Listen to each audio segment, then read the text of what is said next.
morning.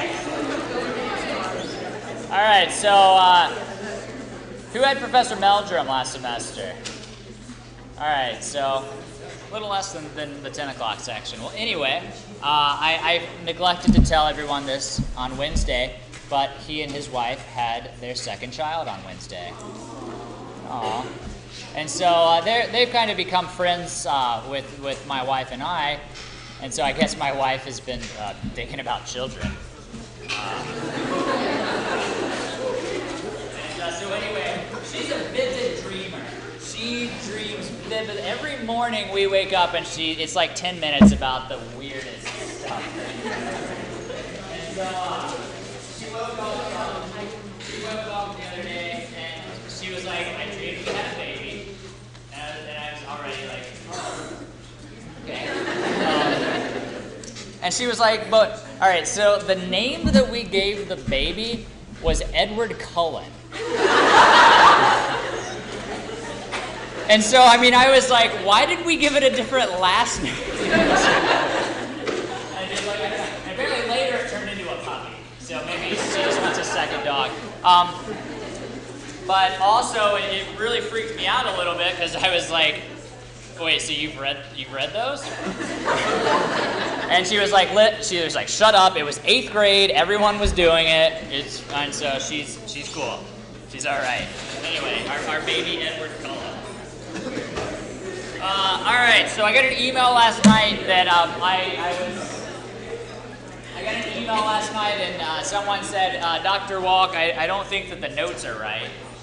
And so going way back to the lecture on 2/22/16, the first time I ever introduced RNS stereochemistry. Is this an an S stereo center? So what I did, and I looked back, and I compared it to section 2, which I had correct, I just flipped the wedge and the dash. Now granted, every other time that we've done this, it should have been the correct way. And no one called me out here, because obviously you hadn't really learned it yet. And furthermore, it was before exam 1, so hopefully you didn't really ring in your mind too much. But let's make sure that we know that this is not in fact an S stereo center, that is R. And so likewise, we have an S stereo center there. All right, so I just want to make sure we had the correction in our notes. That doesn't surprise anybody, right? Like no one's like, I thought that was S, right? Like everyone, we've been doing it the right way every other time for the last month. So hopefully this hasn't completely changed your worldview in any way. All right, so a few things. When's the exam? Exam's Monday, and it has been a hard day's night, at least for the last couple of weeks, because this has been some pretty intense material. And I'm happy to say that this is the thick of it. This is organic chemistry. It doesn't really get tougher from here. It's going to be comparably difficult, I think, and in fact, for about a week and a half after the exam, it does definitely get easier. But this is some tough stuff, and today we'll finish it up. We're through a really difficult chunk of the class, and so I know you've all been working admirably. I know that by the volume of emails that I get every day. So keep up the good work. We've got our exam Monday, and then we'll have at least a little bit of time to chill out before we have to think about the next one. All right, so I don't typically say much about this, but I had told you that people can take the exam if they feel like their Easter obligations are going to put you at a significant disadvantage for taking the exam Monday. I'm happy to let you take it Tuesday or Wednesday, and so people have taken me up on that, and I believe everyone. But I just want to remind everyone that once you take the exam Monday, are you to speak or discuss or even insinuate anything whatsoever about that exam to someone that hasn't taken it? I don't typically talk much about cheating, but we are all bound by the honor code, right? And so while I can be lenient about a lot of things, this exam specifically, I get the slightest whiff of any funny business going on. Trust me, I will be fully behind the strongest sanctions that can be put against you. And so I'm trusting you all to be responsible William and Mary students. And so please, it's not fair to yourself or your other students, or your fellow students to skirt those rules. So that's all for scary talk. I just wanted to make sure we were all on the same page there. I take that very seriously, specifically with this exam. Office hours. Today, 12:30 to 1:30. I got kicked out of my room. So I'm going to be doing office hours in my office. So my office is small. And that's going to limit what we can do. And so what we're going to have to do is if you're going to come to office hours today from 12:30 to 1:30 in my office, be prepared to basically, we're going to have to keep it cycling because I'm not going to have a big room where I can fit everyone like we've been doing, right? Because we've been having 10 or 15 people in a room and we've all just been conversing, but that's not going to be possible. So come to office hours prepared with relatively short, simple questions that can be clarified. They don't have to be simple, but they need to be able to be clarified relatively quickly. I'm always happy to help, but we're going to be physically limited today in what we can do in office hours, so just a heads up. Workshop. So my mom's coming into town today. We don't really celebrate Easter, but she always comes for Easter. So she's coming to visit. How do people feel about moving the Sunday workshop instead of having 1 to 3, doing it 3 to 5? It was fairly popular with 10 o'clock, and I don't see a lot of people shaking their heads in here. And so I'll send an email out about that, making sure we have a room. But that gives me a chance maybe to have lunch with my mom and for you to do something with your folks before they head back home. So we'll move that back a little bit later into the day. And so, like I said, I'll send an email out. Finally, so my mom is in town, so I'm going to be pretty busy this weekend. I won't be at my computer a lot, and so you're still all, if you have questions, let me know, but it's going to be a lot easier for me to respond to your email if you phrase them in ways that I can answer quickly on my phone. I'm just not going to be at my computer a lot over the weekend, so, don't write me novels, basically, because that's going to make it hard for me to get back to you. Any questions about stuff in general? Well, we'll probably do the same rooms as we did last time. If you don't like your room, let me know. I don't care where you take it. It's got to be one of the rooms, but you can move to another room. That's fine. I know it was really loud in here last time with construction. I think that was just bad luck because I don't think we really had a lot of noise other days. So I don't think hopefully it won't be bad on Monday. All right, so we were talking about ozonolysis when we left off last time. All right, so we said that ozonolysis is all about cleavage. And I think we had just stopped short of writing out the mechanism. All right, but what we did talk about is how we're going to form two possible reactions, or two possible products. Furthermore, we can form two different products based on what workup we do. So if we use dimethyl sulfide, we're going to be doing a reductive workup. And in a reductive workup, we undergo our cleavage, and everything pretty much stays the same except for that cleavage. We're going to change the CC double bond into a CO double bond, but otherwise everything's the same. The difference is if we do our ozonolysis and follow it up with hydrogen peroxide, which is an oxidative workup. And so in that case, we still cleave, we still form a CO double bond, but now you can see our H's change to OH's, and so we can end up with a different functional group. So we actually have a really nice tool with which we can dictate what products we end up with depending on what we need. Yeah? But it's like only the H's that are like attached to a double bond.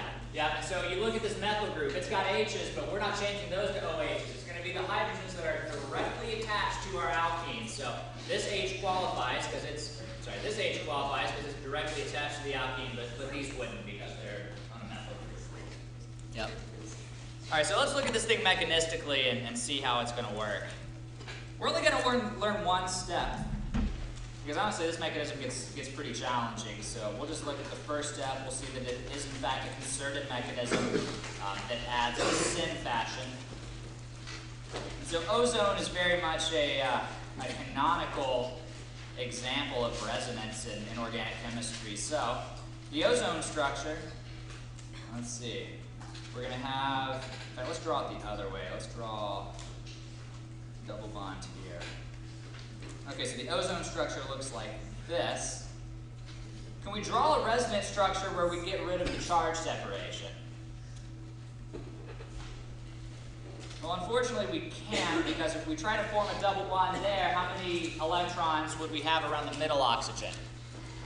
We'd have 10, right? And so that would violate the octet rule. So we do have a resonance structure that we could draw And that ends up looking like this, but no matter what we do, we're always going to end up with charge separation on ozone, so it's just how it is.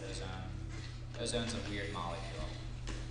All right, so we're going to start our mechanism the same way. We have our ozone that's configured in this sort of fashion. So I'll use the red arrows to show that. So where are we going to start our arrow?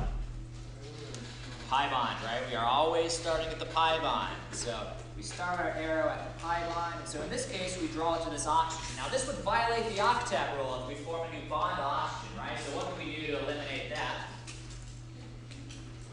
We can lose a pi bond to go back to form a lone pair, and so that's actually pretty favorable because now that's going to neutralize this positive charge. And so at the same time, since this is a concerted mechanism, what we're going to have to do, or is what we're going to see happen, is in the top oxygen, it's going to add back into what was the alkene. And so we end up with 3 arrows that are going to look like this. And so the structure that we get, since this is a concerted mechanism, are they going to add on the same side or the opposite side? Got to be the same side. So what we end up adding to this is it's another ring. We're going to have an oxygen there on a wedge, an oxygen here on a wedge, and so we have this kind of funky looking 5-membered ring that contains oxygens like that. All right, so what we have here is a relatively stable intermediate. And so what we do at this point is we hit it with our workup, and ultimately we're not worried about mechanistically how it goes, but ultimately what we see is cleavage of that double bond right there. All right, so I was making, this is funny, I was making these notes on the plane on Sunday. And so my wife usually doesn't care about chemistry things, and so she looked over and she was like, "What is that?" And I was like, "Oh, it's a stable intermediate." And so she asked me, "What purpose does it serve?" Now, do things always serve purposes? I mean, nitrogen gas, there's a lot of it, right? But what purpose does it serve? Not much of one, right? It's just stable. Things exist because they're stable, not because they serve some kind of purpose. And so what I told her that, all right, honey, it doesn't serve a purpose. It just exists because it's stable. Things don't always serve a purpose. And without even thinking, she was just like our marriage.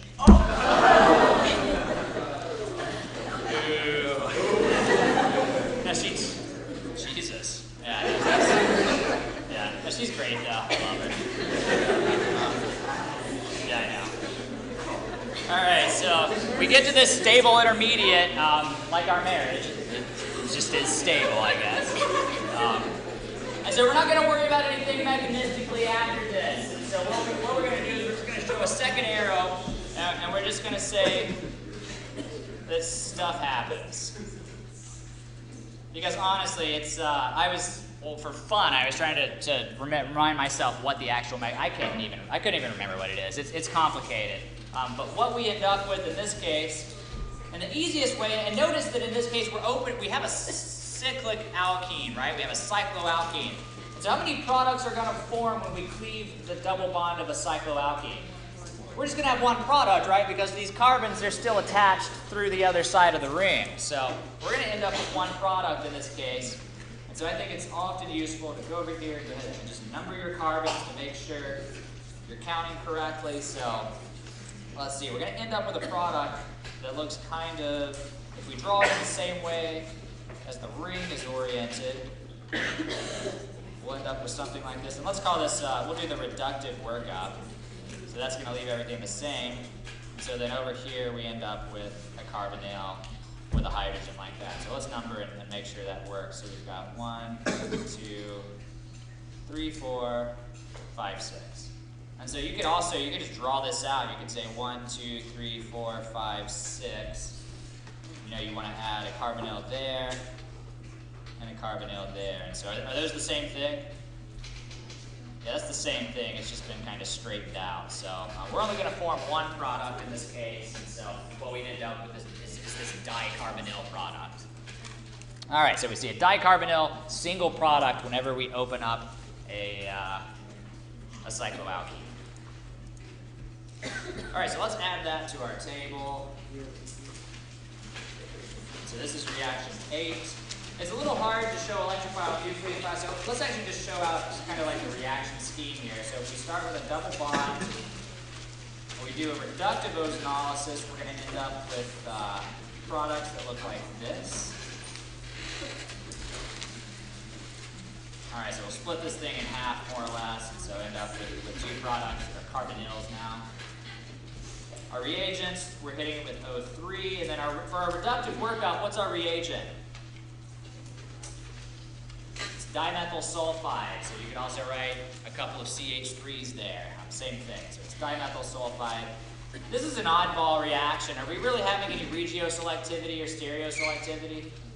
No, I mean, we're not even ending up with things having added to the same structure, so we'll just say that we qualify for none and none here. It's a little weird, but it still does go through a concerted mechanism, and we know that because when we isolate this stable intermediate, we can see that our oxygens have added to the same side, and therefore they must have added at the same time.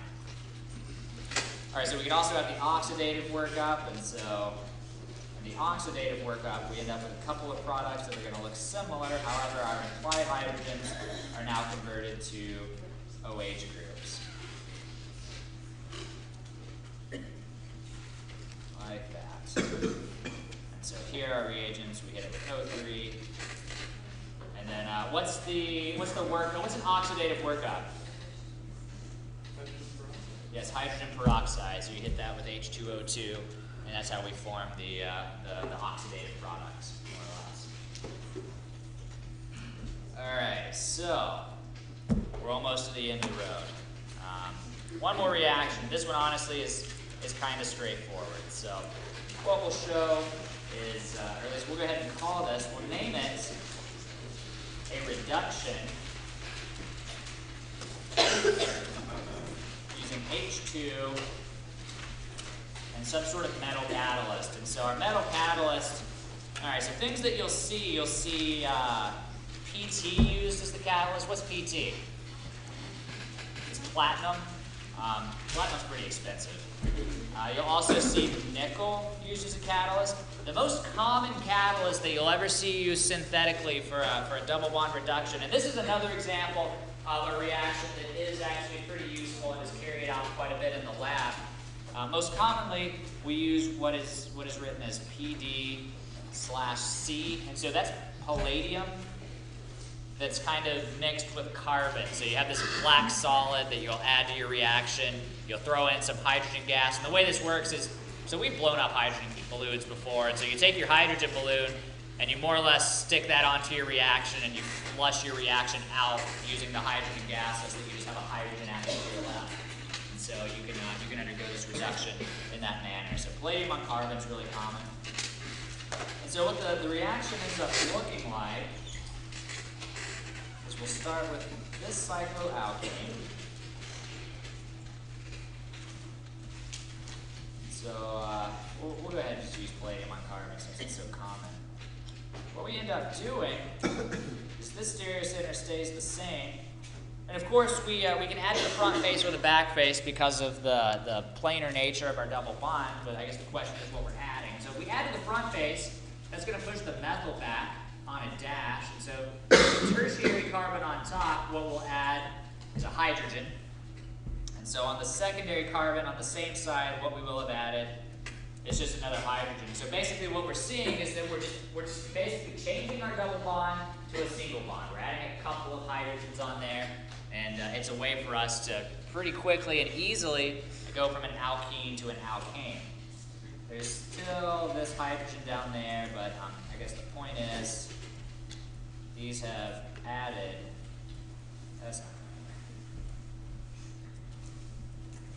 these have added syn to each other, right? So they've added on the same side, and that's just from the concerted mechanism. We'll look at the mechanism in a sec. All right, so we've got this possibility, and then of course we could have added from the other side, so we'd say we'd also have, would it be an enantiomer? No.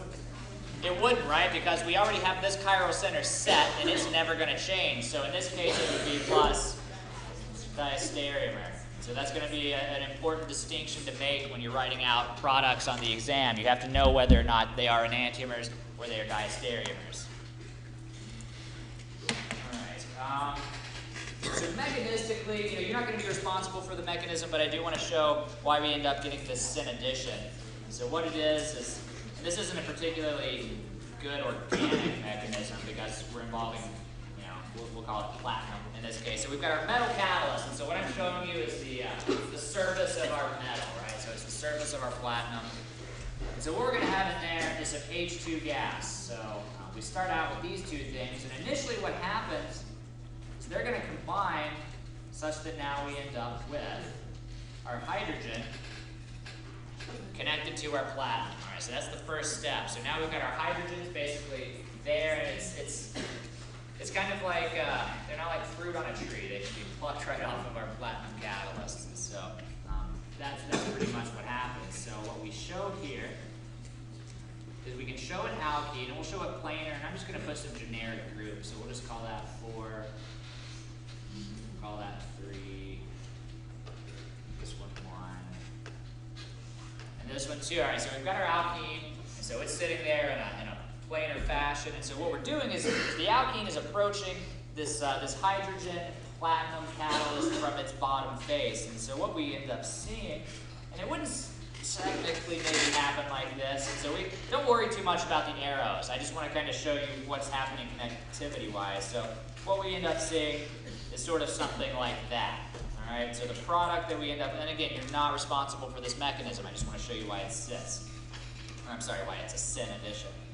And so in this case, what we have swapped out is we still have the hydrogen on the left, but now we have a carbon that has more or less added in place of our hydrogen. And so by doing so, if our basically our platinum is going to approach this carbon from the bottom, what's going to happen to these groups on the left? Are they going to get pushed up or down? Yeah, they're going to end up getting pushed up. And so that's what we see in terms of the stereochemistry. So these just get pushed straight up. And so our hydrogen has added from the bottom face, or the same face that we've attached. And so likewise, the groups on that carbon have also been pushed up. All right, so we end up with that structure. Our alkene kind of gets planted on our platinum catalyst.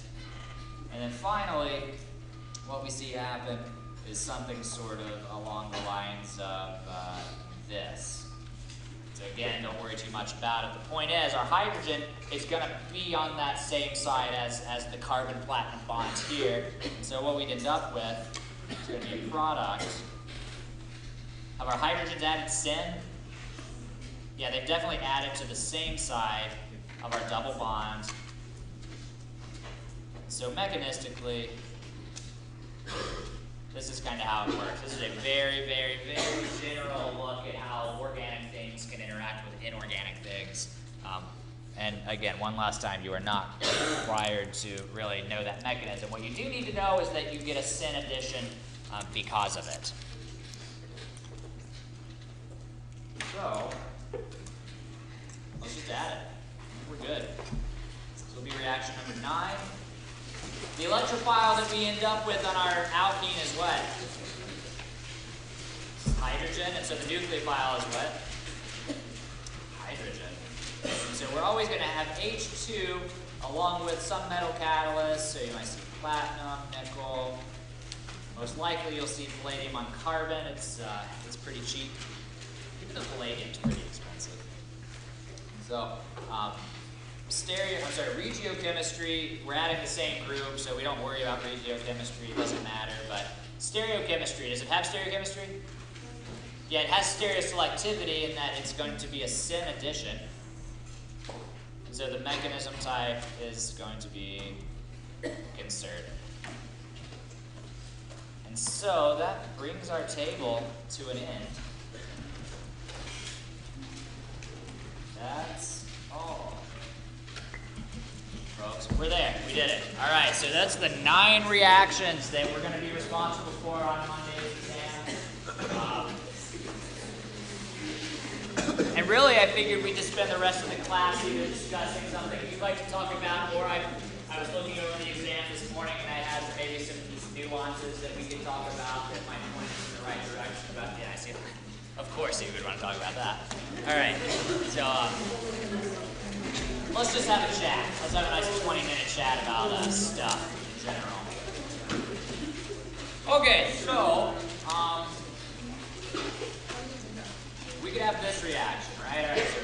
bond there, and let's see, what do we want to do? Let's do a bromination here. So we'll treat it with bromine, and so knowing that, I guess it's just a one-step reaction. All right, so we're going to add bromines to our double bond. Are those going to add syn or anti? Yeah, those are definitely going to add anti because we go through a type 2 halonium mechanism. So we'll have one bromine on a wedge, and the other on a dash. And so let's think about another possibility. Let's say we had a starting material that looked, say, like this. What's the name of that molecule on the bottom? Yeah, that's benzene. And so when we looked at our biological structures, or I guess really just our structures of pharmaceuticals in the homework, do we have a lot of benzene-looking things on there? Yeah, benzene is everywhere, and there's a reason that benzene is everywhere. And so let's think about it. We're doing this in lab, and this reaction works perfectly fine. Let's say we get a yield of 99%. It's almost perfect. So then we're like, all right, let's convert bromine, or let's convert our benzene into the ultimate product that would result from the addition of the bromines. And so we do this experiment. What we end up with is that right there. All right, so has any reaction taken place? No, we said that there is no reaction that has taken place. And so benzene and compounds similar to benzene are a little bit of a special beast. And so you're going to learn about reactions involving benzene and benzene derivatives, I believe in chapter like 20 or something for the current book that they're using.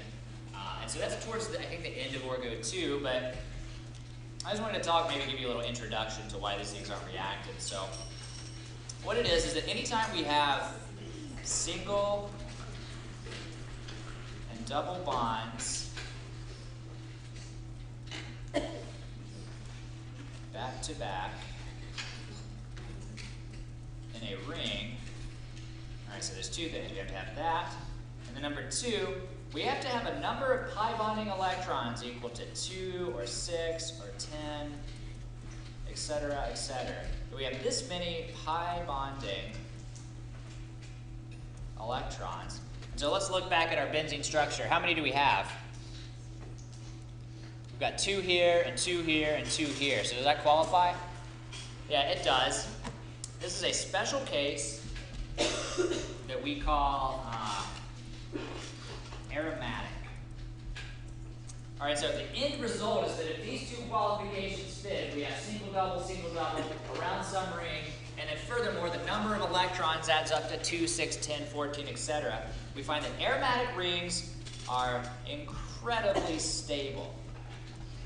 And so it's the aromaticity, it's this thing we call aromaticity that leads to this really stable structure. And so when we have something, right, so if we have just a regular alkene, let's say it's about right at this energy level, and then let's say we have benzene, so because it has that additional aromaticity, it's way down here. Now this alkene can easily get up the hill, right, to do this bromination, but for the benzene to do the bromination, it's going to have to climb this massive hill to get up over the activation energy. And ultimately what we see is it can't. We're never going to have enough energy to just do a bromination of benzene. All right, so if you ever see a structure that looks, say, something like this,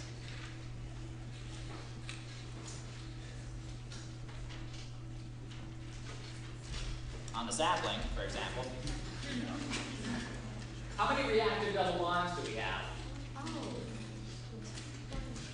We have 1, right? Because this is the only double bond that is not involved in this aromatic ring. And so if we do some sort of electrophilic addition to this structure, this is styrene, if we do some sort of electrophilic addition to this, we're only going to see reactivity at this double bond.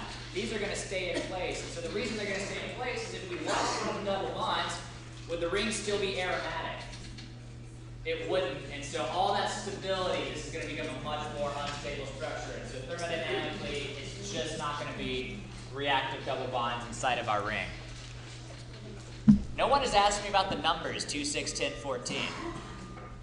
And so what it is I can't give you the best explanation. This is way beyond the scope of things that I understand well. But when we talk about electrons, we use math to basically model electrons, right? They're waves, and so the best way that we understand them is through equations. What it is it's just very much it's a physical chemistry quantum mechanics artifact. Is that when we have that number and it corresponds to the equation 4n plus 2, where n is an integer, that is a requirement to be aromatic. You don't have to know this for the exam. It's a slight preview of why we see the stability we do in benzene and benzene derivatives. Interestingly enough, whenever we have the equation that's just 4n, we have what is called anti-aromaticity. And so those are actually really unstable structures. So if you ever see a molecule that looks like this, so this is cyclobutadiene. How many pi bonding electrons are there? Yeah, there's 4, and so if n equals 1, that qualifies. We have 4, and so we call that anti-aromatic. And this thing pretty much can't exist, because just like there's stability in a benzene ring, it's destabilizing in an anti-aromatic ring. And so, again, it's just quantum mechanical things that are beyond the scope of what I understand. I'm a synthetic chemist, so. Anyway, that's a little, just a little thought about that. Okay, so I've gotten a lot of emails about adding either syn or anti to an alkene and seeing, and specifically an acyclic alkene and the resulting product. So we'll look at that in a second. Yeah, so for the example that you just gave, would you add both of the amines onto the ethyl? Yeah. And you take away the double bond? Yeah, so the product of this reaction, if you reacted with Br2, you would end up with a bromine here, and then I guess you'd form a stereocenter here. So you'd have this plus the enantiomer there. That would be the ultimate product. We don't want to involve the benzene ring or double bonds because that will affect aromaticity. Yeah? Could you, this is like sort of related, could you put more practical reaction? Yeah, what I was thinking about doing was maybe have just because I got to put out something for today. I was thinking about maybe just listing a couple of different starting materials and then just saying, hey, treat it with everything, right? And go through mechanistically what that looks like. And so that could be a good review for basically reminding yourself of what all those mechanisms look like. Yeah, I'll probably do something like that. Okay, so let's take a look at this. So let's say we've got a starting alkene.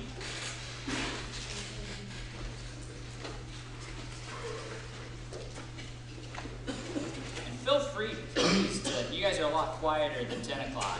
Feel free to interrupt me if there's something, if you have questions about this stuff as we go through it, or other things. Okay, so let's imagine we're going to do a reaction. All right, so we'll just use a generic electrophile nucleophile. And so let's say we're going to do an anti-addition. And so if we do an anti-addition, we'll have our electrophile come in from the top. And so what's going to happen to our substituents on this left carbon? They're going to get pushed down, right? And so what we see is those pretty much get pushed down in the same exact orientation. So now we've got a methyl still on a dash, but down, and a hydrogen on a wedge. So if it's going to be anti, and we're going to draw the product that would result immediately after the reaction is done, are we going to show the nucleophile on the same side as the electrophile or the other side? We definitely want to show it on the other side. And so by doing so, what's going to happen to the substituents here? Are they pushed up or down? They're definitely pushed up. And so our methyl is still on a dash,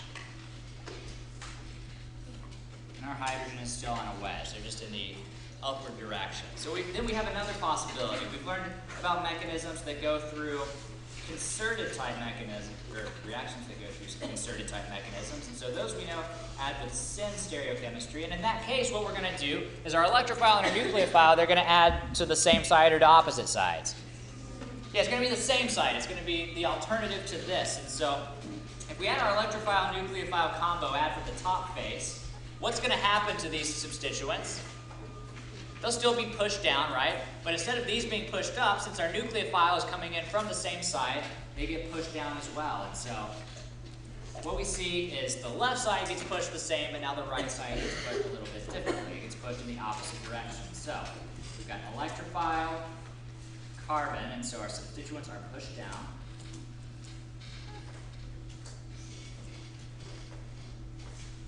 So So directly after this reaction has taken place, our nucleophile is going to be basically on the same exact site. It's going to be pretty much eclipsed with our electrophile. And so our methyl, again, has been pushed down, still on a dash. And our hydrogen is on a wedge. And so, the exam is written. And so I'm going to pretty much tell you that it is very, very likely that I can give you one of these products where you have to think about mechanistically, are we going to go through a syn addition or an anti-addition, and ask you whether or not it would be the E alkene that would lead us to that product, or it would be the Z alkene. And so the easiest way to think about it is to work backwards. And so when we go from this product to this product, we know we're doing a syn addition, where, all right, so it's the blue arrow, so our electrophile pushes these groups down, and our nucleophile pushes these groups down. If you want to go the other way, just think about these groups moving back up into this orientation, right? They're going to move, basically flop right back up as if they were alkenes. And so, to go back the other direction, we can lop these off and push these back up into the alkene. And so vice versa, if we go through an anti-addition, well, we can imagine just lopping those off. Lopping. I don't know why I picked that. Lopping those off. And so again, we're just going to snap these back down into where they need to be the alkene. If you can see in both cases, would we have this same alkene? Yeah, but this product and this product, are they the same molecule?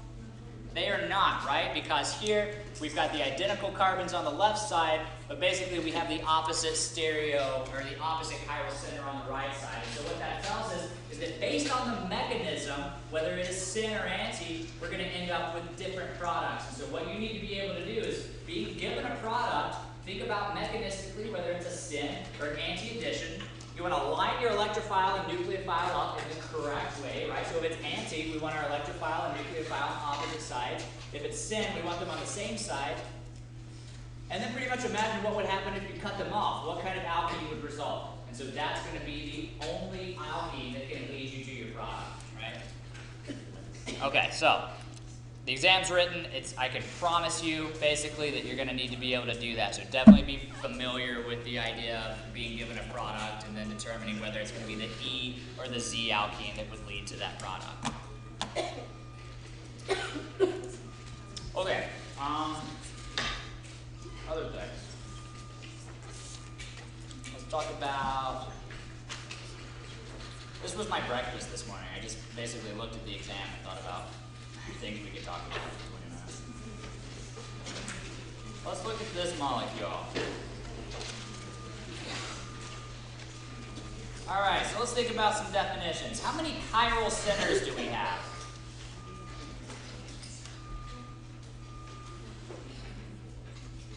One, right? We have one chiral center. How many stereocenters do we have? And this is important. We have one stereocenter. And so if you're asked about chiral centers or stereocenters, what you want to remember is that a chiral center is pretty much synonymous with a stereocenter. It's the same exact thing. So the word that you're really focusing in on is center. If you see center, that means that we're talking about an sp3 hybridized atom that we can give an R or an S label to. How many double bonds do we have? Yeah, that's easy. We just count them up. We have 3 double bonds. How many stereosites do we have?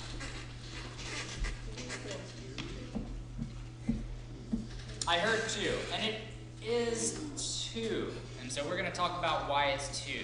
All right, so first off, let's define stereosites.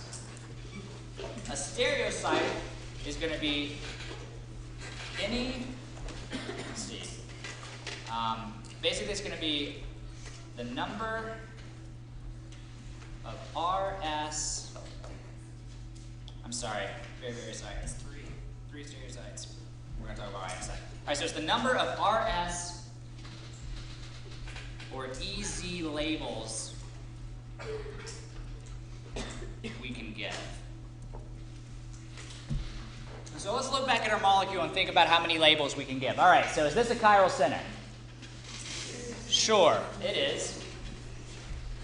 So we know we've got a hydrogen there. And so looking at this, let's see, we can prioritize. We'd say 1, 2, 3, 4. Is that an R or an S? Yeah, that's an R chiral center. And so we can give a label to that. And so we say, yeah, sure, it is a stereosite. And then alternatively, this double bond in the ring, can we assign it an E or a Z label? Sure. So we've got a hydrogen there, so we know this would be 1 and 2. And on the top side, this would be 1 and 2. And so is that E or Z? It is E because the higher priority groups are on opposite sides of our double bond. And I think this is something that gives people trouble. Can we ever have basically the Z double bond in a 6-membered ring? Geometrically, it doesn't work. We can't have a trans double bond in a 6-membered ring. But we can still assign this a label, right? We can still prioritize the two groups, even though we can't really flip them and have the other stereoisomer. All right, so this still counts as a stereosite because we can assign a stereo label to it. All right, what about this double bond? So that's basically a trans double bond, right? And so is that E or Z? That is E. So that is a third place that we can give RS or EZ labels. So down here we say that there are 3 stereosites. What about this last double bond? Yeah, it's a terminal double bond. And so since it's terminal, we have a hydrogen there, a hydrogen there. And so we can't give it a label because there's no way to prioritize those 2 hydrogens there on the end. So ultimately what we see is we've got 3 stereosites. So then we ask the question, yeah? Can you go into further explanations of why the double bond on the chain is trans? So what it is we just follow the same exact rules when we look at the double bond inside of the ring. We want to look at the bottom carbon and prioritize the 2 groups it's attached to. So this is CH2, and this is a hydrogen, right? So this is going to be higher priority. Up on the top side, we've got a carbon that we consider connected to 2 carbons. Over here, we've got a carbon we consider connected to 1 carbon. And so we give the higher priority group to that, right? And if we're just following, we're pretty much ignoring the fact when we assign a label that it's in a ring, right? We're just assigning priority like we've done every other alkene. And so we see that we've got our higher priority groups on opposite sides. And so that qualifies it for being an E stereosite, right? Okay, so knowing what we learned about the max possible stereoisomers, how many would we say that there are just based on the formula that we've learned? So we said in our formula it's basically 2 to the n, where n equals the number of stereosites. And so 2 to the third would be what?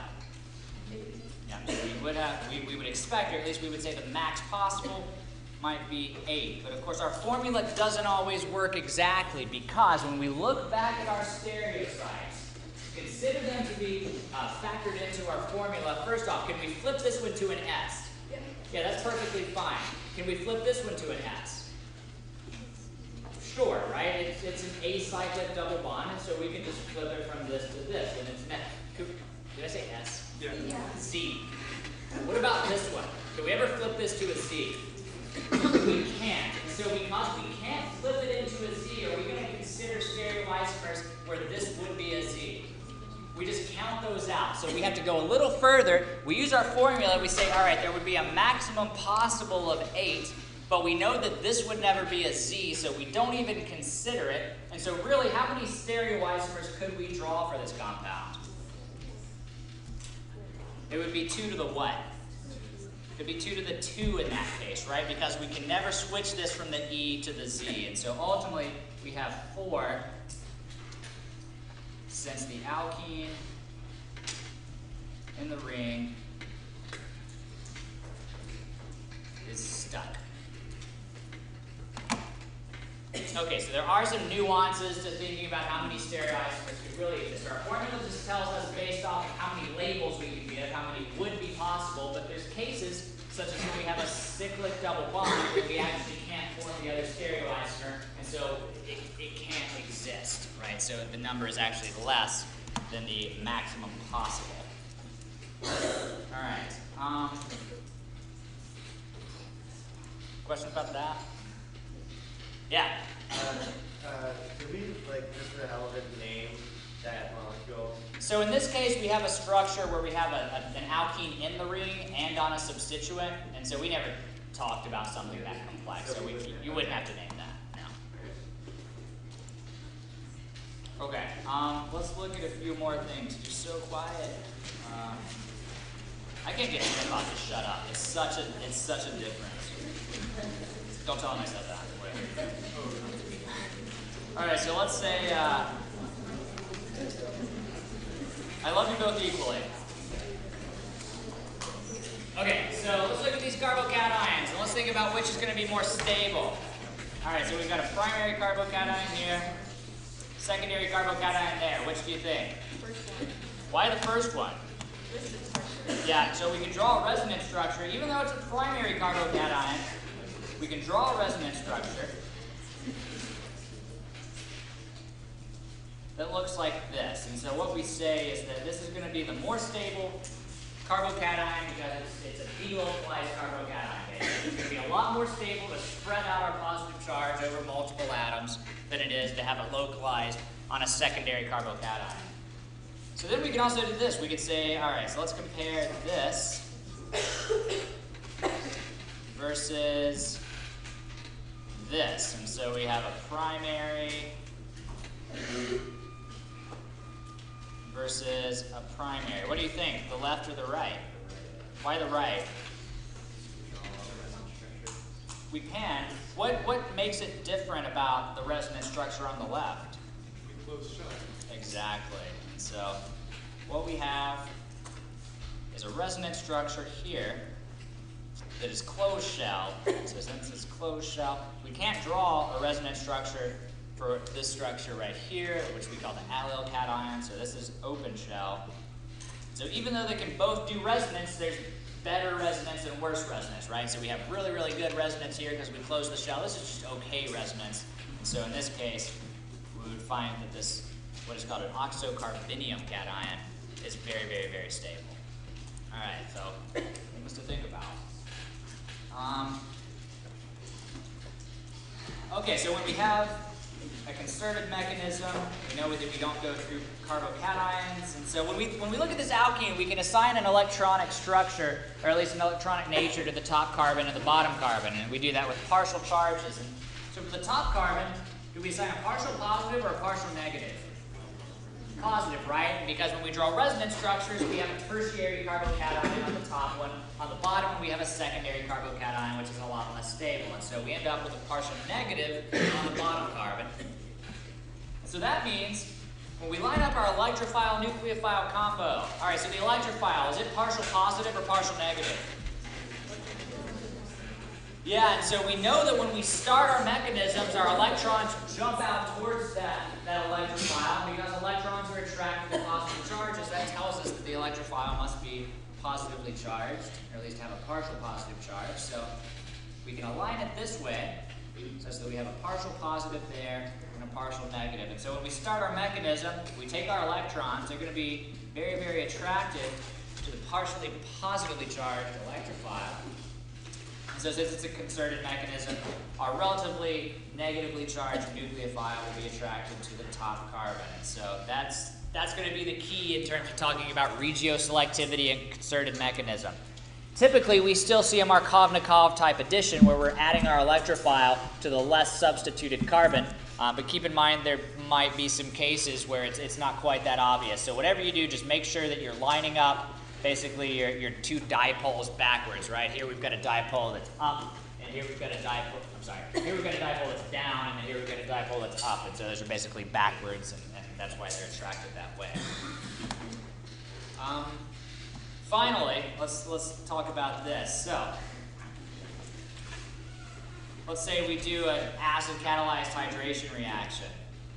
And so we end up with this product. Are we done? Would you give me this as your product? Nope. Definitely not. So this is actually just another intermediate right along the way of our reaction. So how do we get to a neutral product? Yeah, we deprotonate. So you could use another water molecule, or if you want to, you could just use a generic B for a base. And so in a lot of reactions that we've done, we've been snapping electrons to positively charged things, but obviously we can't do that here because that's going to break the octet rule on the oxygen. And so the only way we can stabilize that positive charge is going to be by deprotonating this proton, which allows the sigma bonding electrons to snap back to the oxygen, and so we end up with this stable structure here along with H3O+, or if you would use the B, we would end up with HB+. And that's 11:50. So office hours today, 12:30 to 1:30 in my office. I'll try to make sure I get to everybody. So I'll send an email out about workshop. I'm probably going to move that to 3 to 5 on Sunday. So yeah, have a good weekend.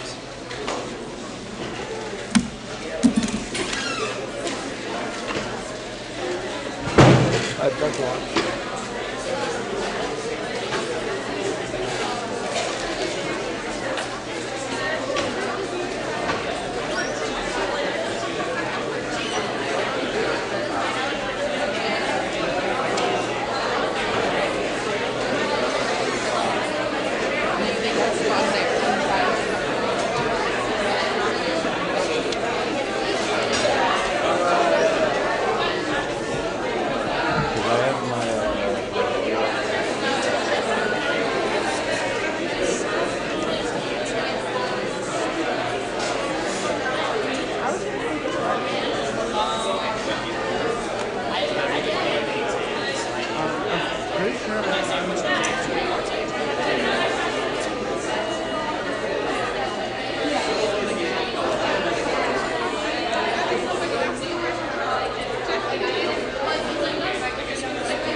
So it should be Markov combination.